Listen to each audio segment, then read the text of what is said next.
The dust from her father's boot still clung to her dress when Katherine Rose stumbled into Sloan, Nevada, with nothing but the clothes on her back and a child growing in her belly. It was late summer in 1882, and the scorching heat made the wooden buildings shimmer like mirages along the single dirt road that comprised most of the town. Katherine's dark hair hung loose and tangled around her shoulders, her face pale despite the relentless sun beating down on her. She had walked for 2 days since her father had thrown her out of their ranch house, his face purple with rage and shame. Her mother had wept but said nothing, and her 3 brothers had looked away as if she had already ceased to exist. The man who had promised to marry her had disappeared the moment she told him about the baby, riding off to California or Montana or anywhere that wasn't there. She was 19 years old, alone, and terrified. The general store seemed like the only place that might offer some refuge, so Katherine pushed through the door, grateful for the shade if nothing else. An older woman behind the counter looked up, her expression shifting from welcome to suspicion in an instant. Women always knew. They could see the subtle changes that men missed, the slight swell beneath the fabric, the way Katherine held herself. "We don't have work here," the woman said coldly before Katherine could even speak. "And we don't need any trouble."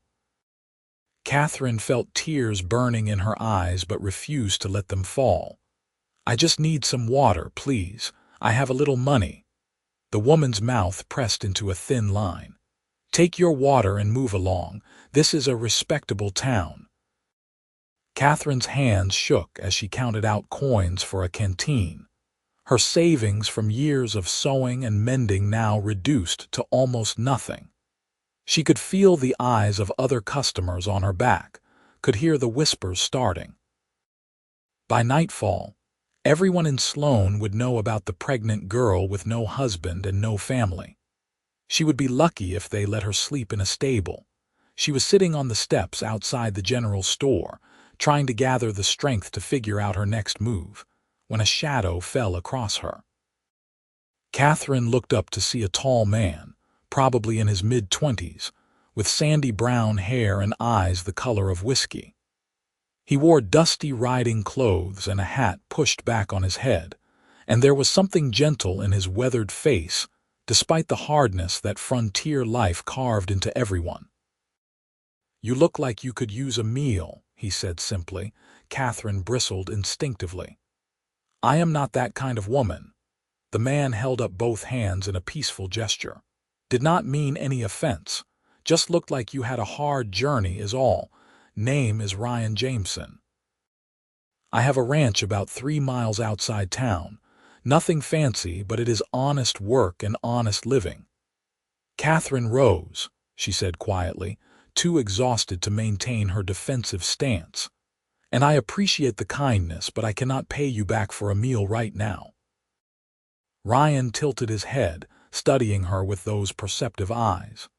She saw the moment he understood her situation, but unlike everyone else, his expression did not change. There was no judgment, no disgust, just a calm acceptance that made something tight in Katherine's chest loosen slightly. "Got a situation, do you not?" he asked gently. Katherine lifted her chin, preparing for the rejection she knew was coming.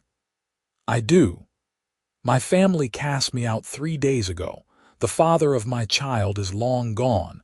I have nowhere to go and no prospects. So if you are planning to lecture me or send me on my way, please just do it quickly." Ryan was quiet for a long moment, and Katherine watched something work across his features, some internal decision being made. Finally, he nodded as if settling something with himself. "My ranch needs help. I have been trying to run it alone since my brother died last year, and I am drowning in work. I can offer you a place to stay, food, and a small wage. Separate quarters, respectable. You would help with cooking, mending, maybe the chickens and the garden. Nothing too strenuous." He paused, then added with quiet firmness, "You're both welcome." Katherine stared at him, certain she had misheard. Both, you and the child, Ryan said matter-of-factly. A baby did not ask to be born into any particular circumstance, and neither did you, I imagine. Everyone deserves a chance. The tears Katherine had been holding back finally spilled over. She had expected nothing but scorn and rejection, had steeled herself for a future of desperate poverty and shame. Instead, this stranger was offering her salvation without asking for anything in return. "Why?" she whispered. "You do not know me. You do not know what I have done." Ryan smiled slightly, a sad edge to it. "My mother was in a similar situation when she was young. She was lucky enough to find someone who helped her, gave her a chance to start over. That someone was my father, and he raised me as his own even though I was not his blood. Figure I can pay that kindness forward." Katherine wiped at her tears with shaking hands. "I will work hard. I promise you will not regret this." "I know," Ryan said simply. "You got anything you need to collect, or can we head out now? Got a wagon just down the street." "I have everything I own right here," Katherine admitted, gesturing to herself. Ryan nodded as if this did not surprise him. "Well then, let us get you home." The word home echoed in Katherine's mind like a prayer. She followed Ryan to his wagon, ignoring the stares and whispers from the townspeople who watched them leave. Let them talk. She had been given a lifeline, and she was going to grab it with both hands. The ranch was modest but well kept. A sturdy wooden house with a barn, a chicken coop, and fenced pastures where cattle grazed in the distance. The land stretched out in rolling brown hills dotted with sagebrush and the occasional juniper tree. It was harsh country, unforgiving, but there was a stark beauty to it that Katherine found herself appreciating despite her exhaustion. Ryan helped her down from the wagon with careful courtesy, then showed her to a small cabin behind the main house. It was simple, just one room with a bed, a table, a chair, and a small stove, but it was clean and solid. "This was my brother's place," Ryan explained. "After he died, I could not bring myself to do much with it, but it is yours now. I will get some linens and supplies from the main house." Katherine walked slowly around the space, touching the rough wooden walls, the simple furniture. It was more than she had dared to hope for. "It is perfect," she said softly. "Thank you." Over the following days, Katherine settled into a routine that felt almost surreal in its normalcy. She woke early to collect eggs and prepare breakfast, which she brought to the main house where Ryan was usually already up and working. They ate together in companionable silence, then went about their separate tasks. Katherine took over the cooking and mending, worked in the small vegetable garden, and helped with the lighter ranch work. Ryan handled the cattle, the heavy labor, and the trips into town for supplies. They spoke little at first, both feeling their way through this unusual arrangement. But gradually, as days turned into weeks, conversation came easier. Ryan told her about his brother Thomas, who had been thrown from a horse and broken his neck, about how their parents had homesteaded this land 30 years ago and built it from nothing, about the challenges of keeping a ranch running when cattle prices fluctuated and drought was always a threat. Katherine, in turn, found herself opening up about her own life, about growing up on a ranch 20 miles from Sloan, the youngest child and only daughter, about how she had fallen for a charming drifter who worked for her father one summer, believing his promises of love and marriage, about the devastating moment when she realized she was pregnant, and the even more devastating moment when he vanished without a word. "I was a fool," she said one evening as they sat on the porch of the main house, watching the sun set over the hills. She was nearly 4 months along now, her condition becoming more obvious. "I thought I knew everything about love and life. Turns out I knew nothing." Ryan was whittling a piece of wood, his hands steady and sure.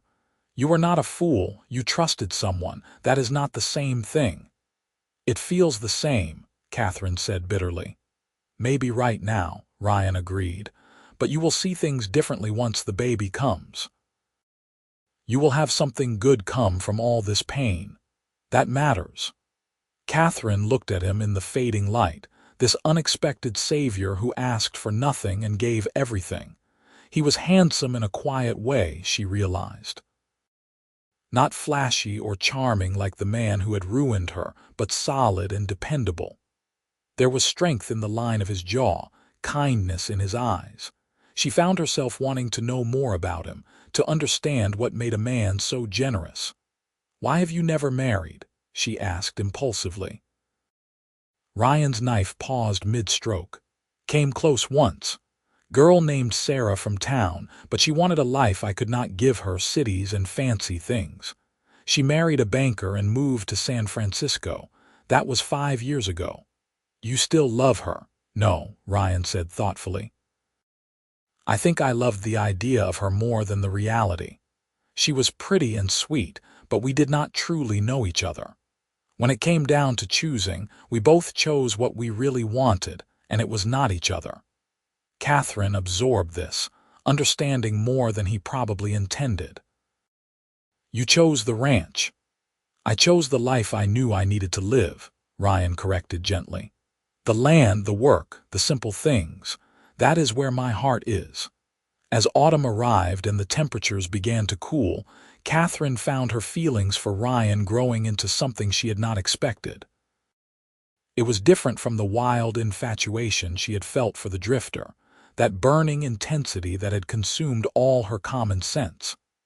This was quieter, steadier, built on shared meals and comfortable silences, on Ryan's unwavering kindness and his respect for her dignity.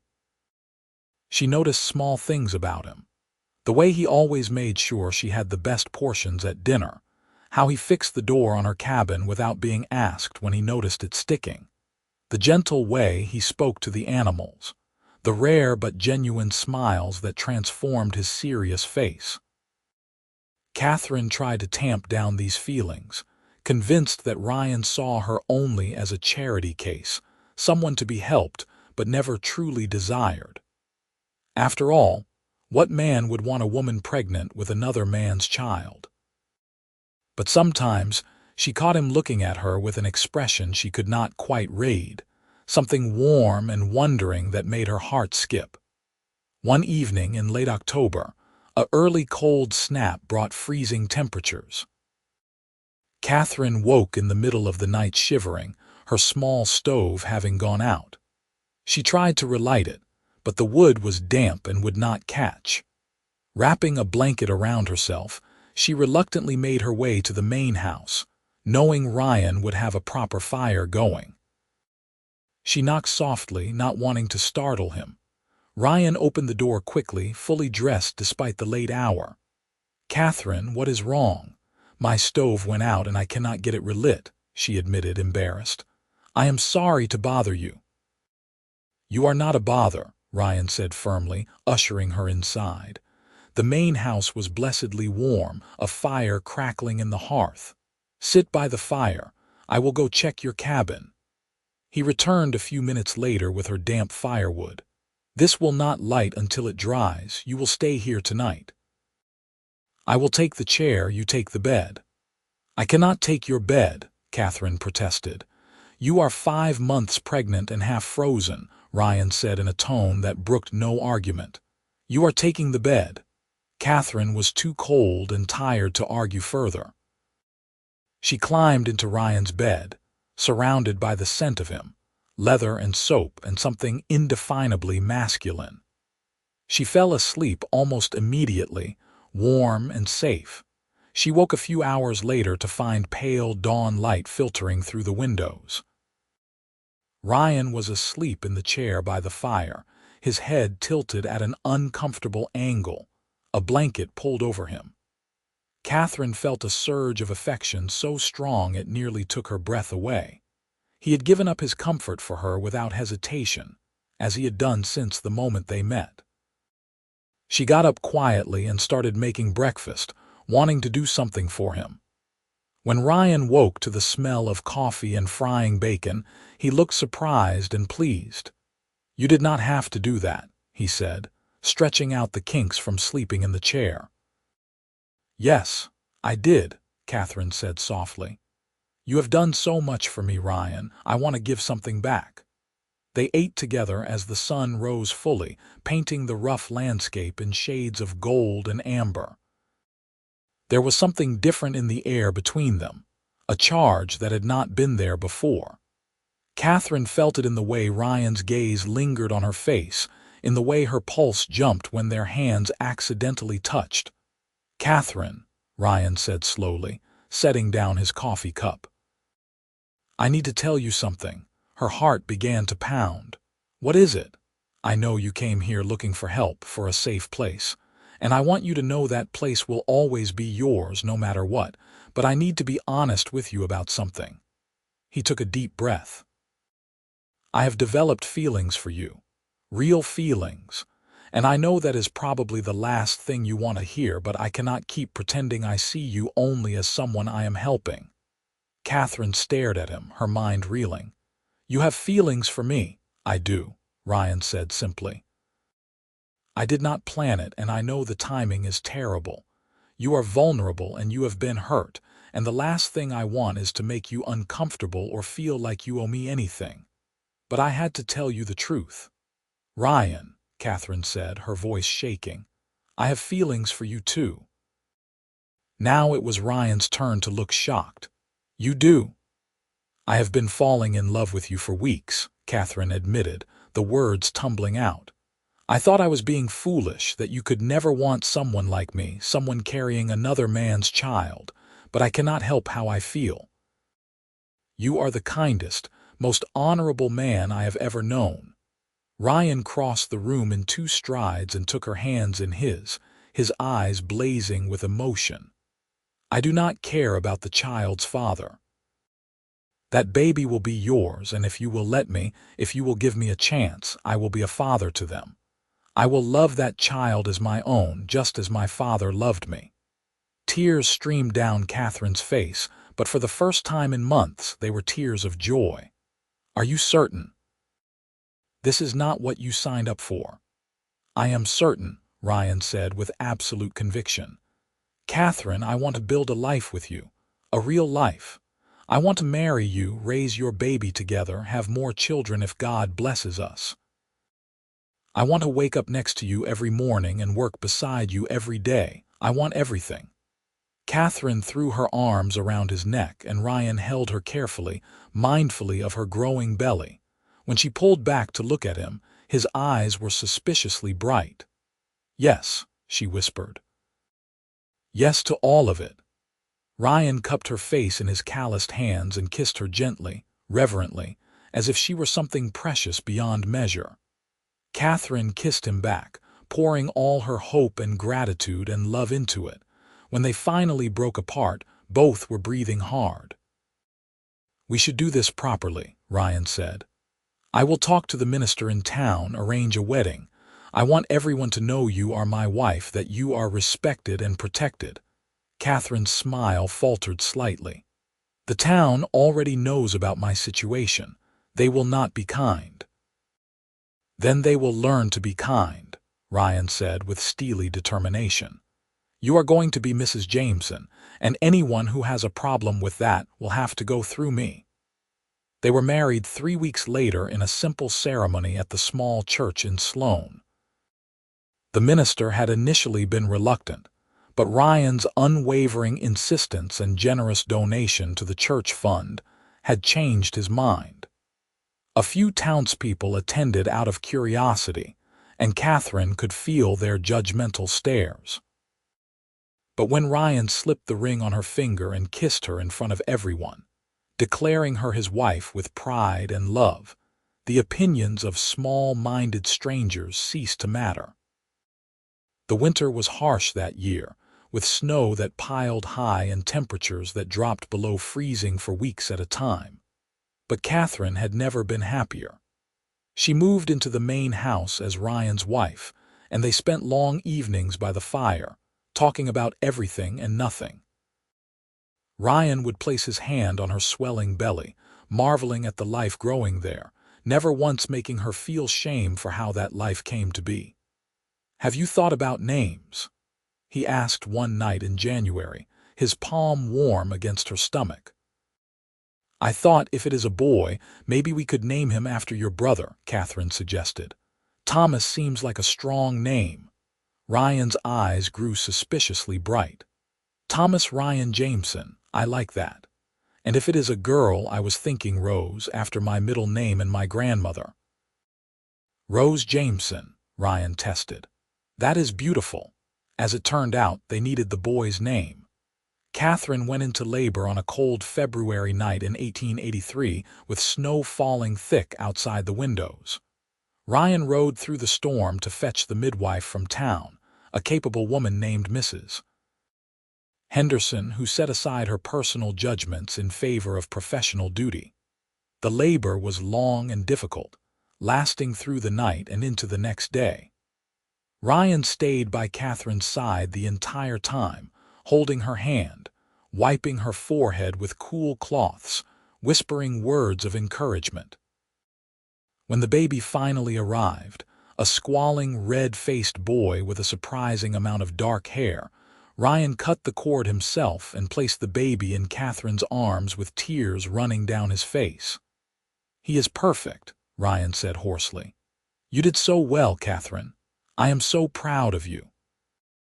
Katherine looked down at her son, overwhelmed with love and relief. Thomas Ryan Jameson was finally here, and he was healthy and whole. Mrs. Henderson cleaned them both up, gave Katherine instructions for recovery, and left with a substantial payment and a slightly softer expression than when she had arrived. "You are his father," Katherine said to Ryan that night as they lay in bed with the baby sleeping in a cradle beside them. "Not in blood, but in every way that matters." Ryan reached over to stroke the baby's downy head. "I will protect both of you with my life. You are my family now." The first year of Thomas's life passed in a blur of sleepless nights and joyful days. Ryan proved to be a devoted father, getting up for night feedings even though Katherine nursed, just to keep her company. He fashioned toys from wood and sang off key lullabies that made the baby coo with delight. He worked harder than ever to make sure his family was provided for, expanding the herd and improving the ranch. Katherine bloomed as a wife and mother, her earlier shame transforming into quiet confidence. She was loved and valued, and that knowledge changed everything.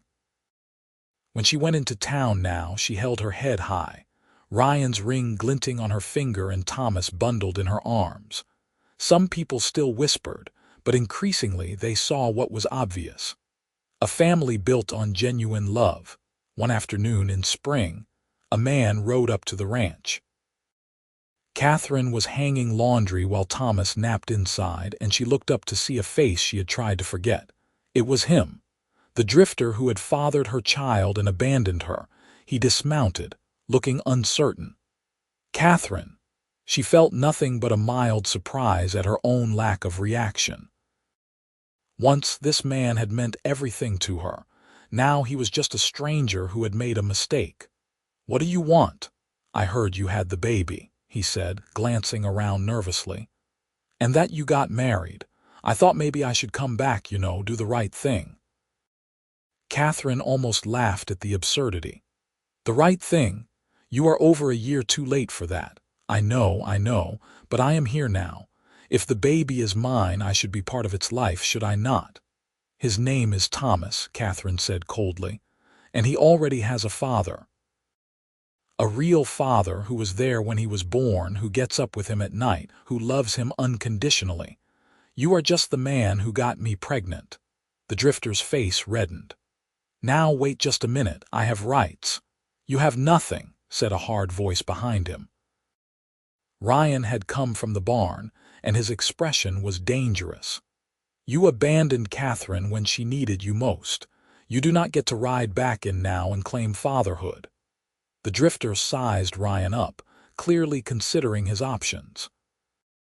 Ryan was taller and broader, and there was a steel in his eyes that spoke of a man who would protect what was his. "I could take this to a judge," the drifter blustered. "You could try," Ryan said evenly. "But Katherine is my wife. Thomas is my legal son. And everyone in this county knows you ran out on a pregnant woman. I do not think you will find much sympathy." Katherine stepped close to Ryan, and he immediately put his arm around her. She felt his strength and surety and knew she was safe. "Leave," she said to the drifter. "You made your choice a long time ago. We have made ours." The drifter looked between them, seeing the united front, the love that was obvious even in their defensive stance. Something defeated crossed his face. "Fine. Guess I was just doing my conscience a favor by checking. Looks like you landed on your feet anyway." He mounted his horse and rode off without looking back. Katherine sagged against Ryan, shaking slightly with reaction. "Are you all right?" Ryan asked, holding her close. "I am fine," Katherine said, and realized it was true. "I thought seeing him again would hurt, but it did not. I just felt sorry for him, for everything he will never have because he is too much of a coward to stay and fight." Ryan kissed the top of her head. "He is nothing to us, just a ghost from the past." That night, as they lay in bed with Thomas asleep between them, Katherine felt a profound sense of peace. Her life had not turned out the way she planned, but it had turned out better than she could have ever imagined.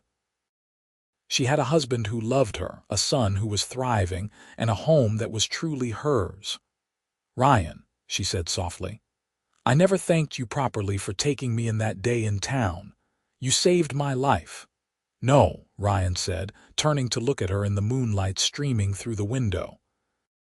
"You saved mine. I was just going through the motions before you came.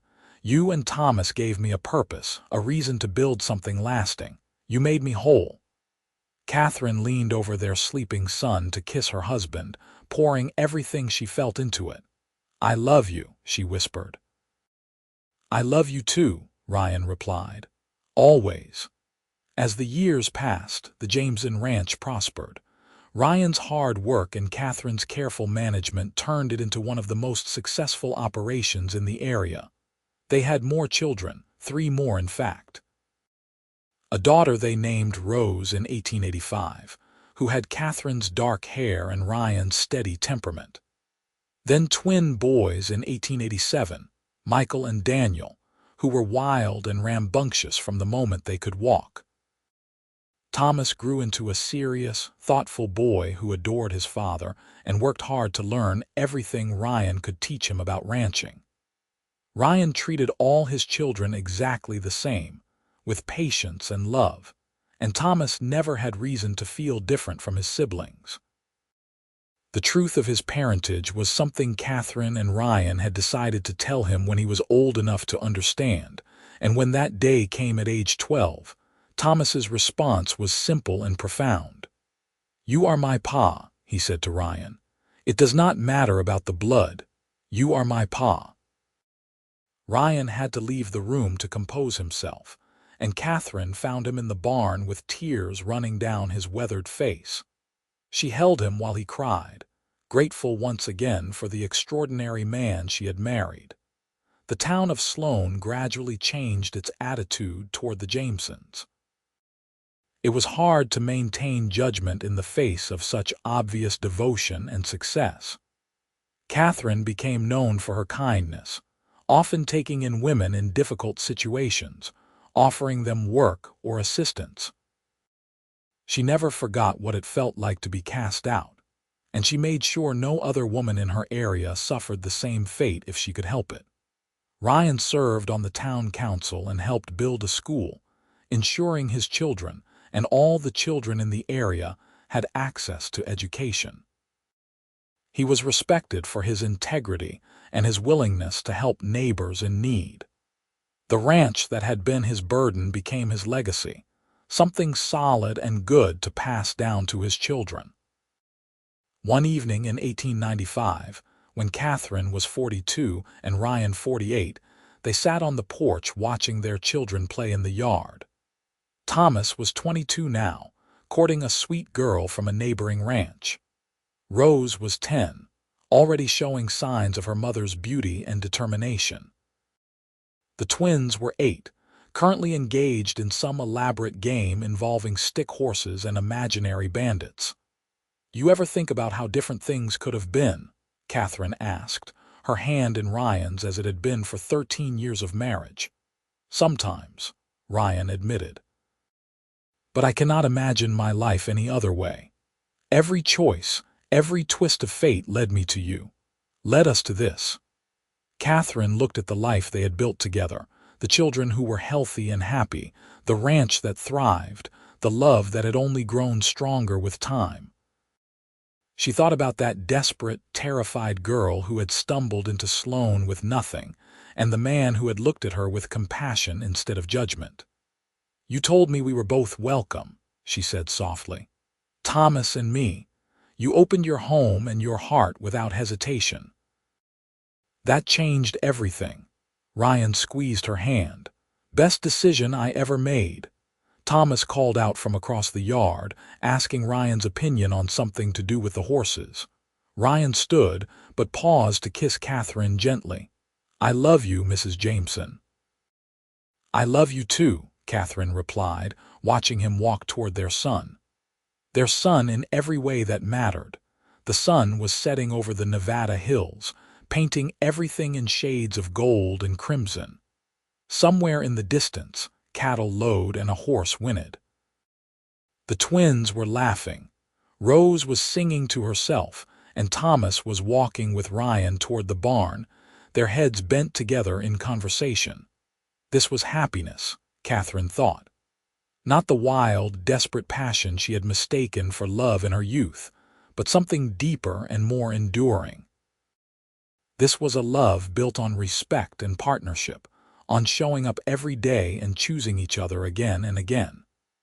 This was a love that had weathered judgment and hardship and emerged stronger for it. Katherine had been cast out by her family, rejected by the father of her child, scorned by her community. She had lost everything. But in losing everything, she had found the one thing that mattered most. She had found Ryan, and in finding him, she had found herself. The years continued to pass with the steady rhythm of ranch life. Seasons changed, children grew, and the Jameson family became a fixture in the landscape of Sloan. Katherine's parents never reached out, even when word surely reached them of her respectable marriage and thriving family. She felt sadness about it sometimes, but no longer the deep ache of abandonment. She had built her own family, one based on choice and love rather than mere blood. In 1898, Thomas married his sweetheart, a girl named Emma who was practical and kind. They built a house on the far edge of the Jameson property, and Thomas became Ryan's full partner in running the ranch. Watching her son start his own family, Katherine felt the circle complete. Thomas would never abandon his child the way his biological father had abandoned him. He had learned from Ryan what it meant to be a man of honor. Rose grew into a beauty with a sharp mind and ambitions beyond marriage. She wanted to be a teacher, and Ryan and Katherine supported her dreams, sending her to a training school in Carson City.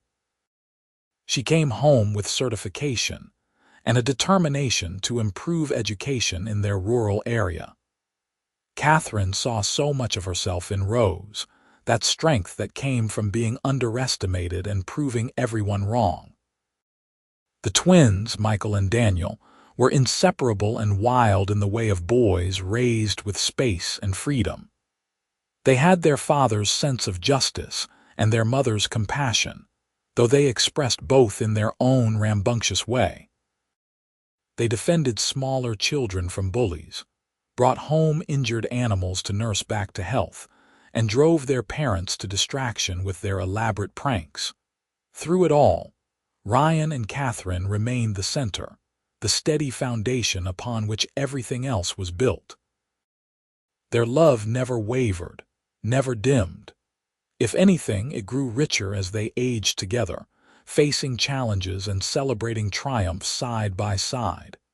In 1902, when Katherine was 49 and Ryan 55, they were blessed with an unexpected surprise. Katherine had thought her childbearing years were behind her, but life had other plans. She gave birth to another daughter, a tiny thing they named Grace, because Grace was what had brought them together, and Grace was what had sustained them through everything. 5 children, Ryan marveled, holding baby Grace with the same wonder he had shown with Thomas 20 years earlier. "We have been truly blessed." "We have," Katherine agreed, watching her husband with their youngest child. There was gray in his hair now and lines around his eyes, but he was still the same man who had offered her sanctuary when no one else would. Still kind, still honorable, still hers. Thomas and Emma eventually gave them grandchildren, 3 robust boys who adored their grandfather and learned ranching at his knee. Ryan taught them the same way he had taught Thomas, with patience and firmness and unwavering love. Katherine watched the generations intertwine and felt a profound gratitude for the life she had been given. The ranch expanded over the years, absorbing smaller, struggling properties, until the Jameson spread was one of the largest in the region. But Ryan and Katherine never forgot their roots, never forgot what it was like to struggle. They employed families who needed work, paid fair wages, and treated everyone with dignity. The Jameson Ranch became known as a good place to work, a place where your efforts were valued and your family was safe. Rose eventually married a fellow teacher, a quiet man named Henry who worshipped the ground she walked on. They settled in Sloan and opened a proper school, educating children from ranches and mines all over the area. Katherine was immensely proud of her daughter, of the way she had taken her own dreams and made them reality. The twins both became ranchers, Michael staying on the family property and Daniel starting his own, spread with help from Ryan. They married sisters, which caused no end of amusement at family gatherings when everyone got confused about who belonged to whom.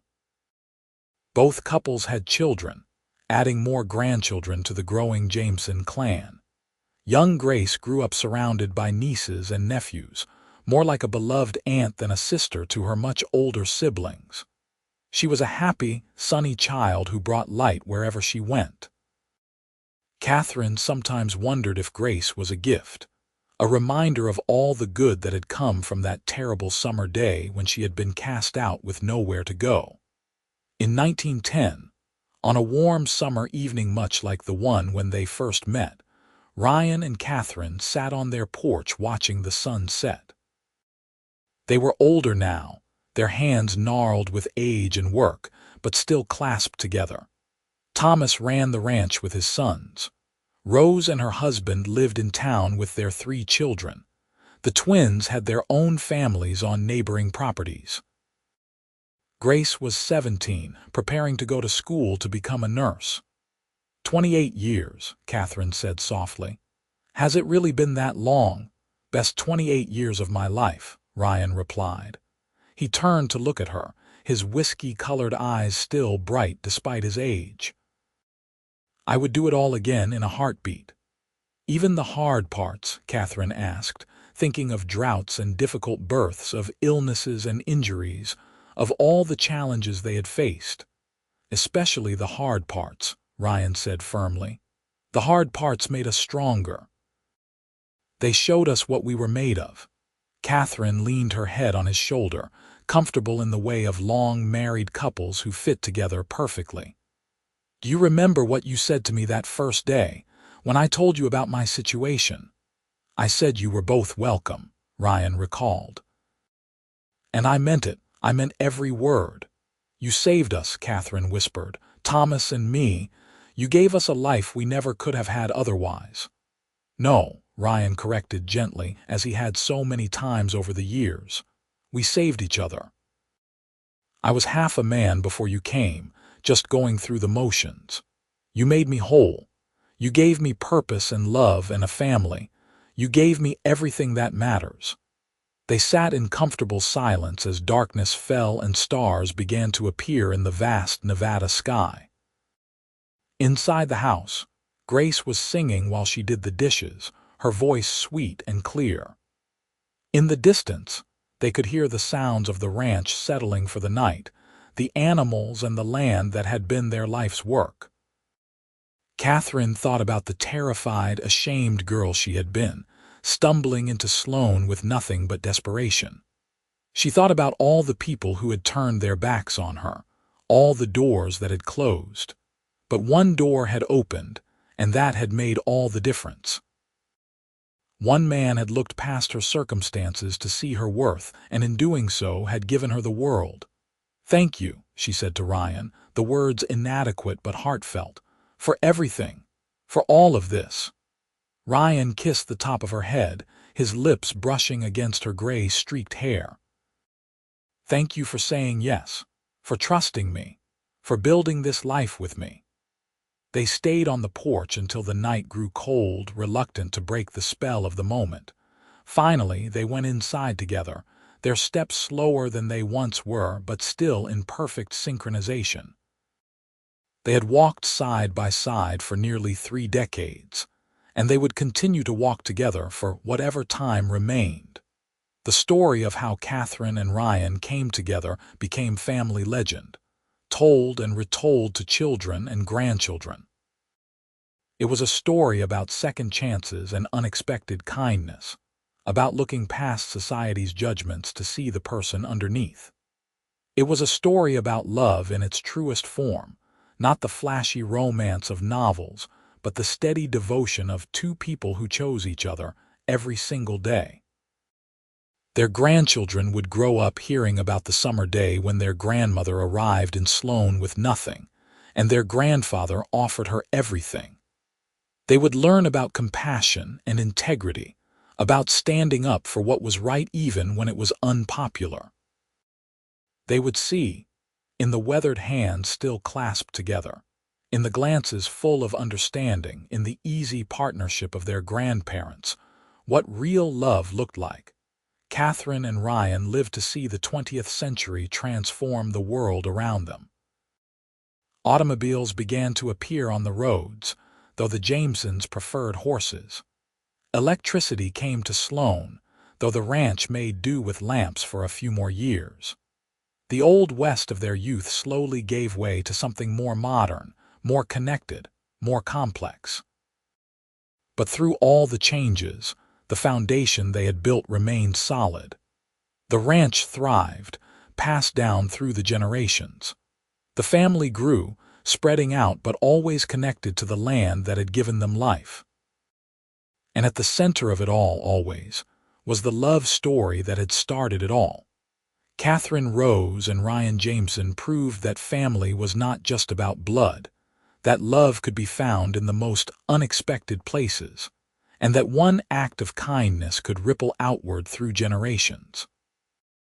They proved that being cast out was not the end of the story, but sometimes the beginning of something far better than anything that came before.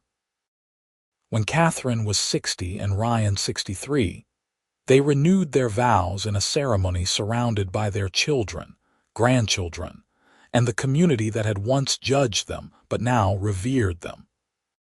It was a celebration of 3 decades of marriage, of love that had endured and deepened, of a partnership that had built something lasting and good. "I still remember that first day," Katherine said in her speech, looking at Ryan with eyes that still held wonder. "I remember thinking I had lost everything, but I had not lost everything. I had just not found it yet, and when I found it, when I found him, I found my home."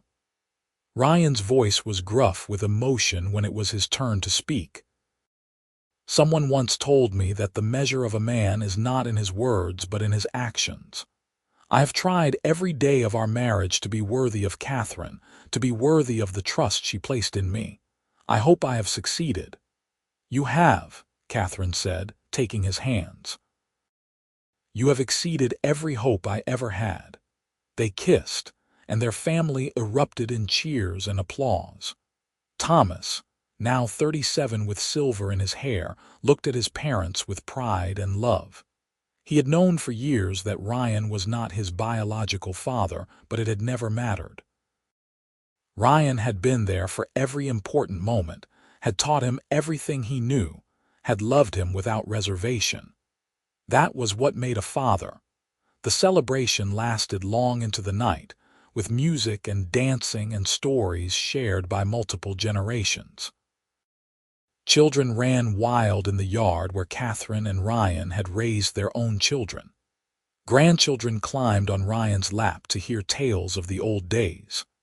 Katherine held her newest grandchild, a baby girl named after her, and felt the continuity of life flowing through her. This was legacy, she thought. Not just land or money or possessions, but love passed down, values instilled, goodness multiplied. Every person at this gathering existed because Ryan had said, "You're both welcome," to a desperate pregnant woman 28 years ago. Every happiness, every success, every moment of joy stemmed from that one act of compassion. As Katherine and Ryan grew older still, they remained active in their community and close to their family. They were the matriarch and patriarch, the ones everyone turned to for advice and blessing. Their marriage was held up as an example, proof that love could overcome any obstacle if the people involved were committed to each other. Ryan's health began to fail when he was 68, his heart weakened by decades of hard work and harsh living. Katherine nursed him through it with fierce determination, refusing to let him go without a fight. But even she could not hold back time forever. On a peaceful spring morning in 1917, with Katherine holding his hand and their children gathered around, Ryan Jameson slipped away. His last words were, "I love you," directed at Katherine, and his last expression was one of peace. Katherine was devastated. After 35 years of marriage, she had lost her partner, her best friend, her great love. The ranch felt empty without him, the bed too large, the days too long. Her children worried about her, but Katherine was made of sterner stuff than they knew. "Your father and I had 35 extraordinary years," she told them. "That is more than most people get in a lifetime. I will not dishonor his memory by falling apart. He would want me to keep going, to keep living." And she did. Katherine lived another 15 years, dying peacefully in her sleep at the age of 80 in 1932. In those final years, she saw the ranch continue to prosper under Thomas's leadership. She met great-grandchildren and even a few great-great-grandchildren. She remained sharp and engaged, a source of wisdom and love for her ever-expanding family. But everyone who knew her said that part of her had died with Ryan. They were one of those rare couples who were truly two halves of a whole, and being separated, even by death, diminished them both. Still, she carried on with grace and strength, as she had done her entire life. When Katherine finally passed, she was buried next to Ryan in the small cemetery outside Sloan. Their graves were marked with a simple stone that read, "Katherine Rose and Ryan Jameson, together forever. You're both welcome here." It was Grace, now a respected nurse and matriarch of her own family, who had suggested the inscription. It captured everything about her parents' relationship, the generosity that had brought them together and sustained them through a lifetime. The Jameson family continued to thrive long after Katherine and Ryan were gone. The ranch remained in the family for generations, a testament to what two people could build when they worked together with love and determination. The story of how it all began, of the cowboy who took in a pregnant cast-out woman and said, "You're both welcome," became the foundational myth of the family, told at every gathering, remembered with every major decision. Descendants of Katherine and Ryan spread across Nevada and beyond, carrying with them the values instilled by those two remarkable people. They knew what it meant to offer compassion without judgment, to build something lasting through hard work and dedication, to love fully and without reservation. They knew that family was about more than blood, that home was where you were valued, and that one person's kindness could change the trajectory of countless lives. In the end, Katherine Rose, who had been cast out by her family pregnant and alone, became the mother of a dynasty built on love. And Ryan Jameson, who had been simply a lonely rancher working land inherited from his parents, became a legend of compassion and integrity. Together, they proved that the worst moments of life could become the doorways to the best, that being welcomed when you expected rejection could change everything, and that true love was not about perfection, but about choosing each other again and again, through every challenge, until the very end. Their story lived on long after they were gone, inspiring generations to be kinder, braver, and more loving. And somewhere in the vast Nevada sky, perhaps two souls walked together still, hands clasped, hearts entwined, forever welcoming, forever home.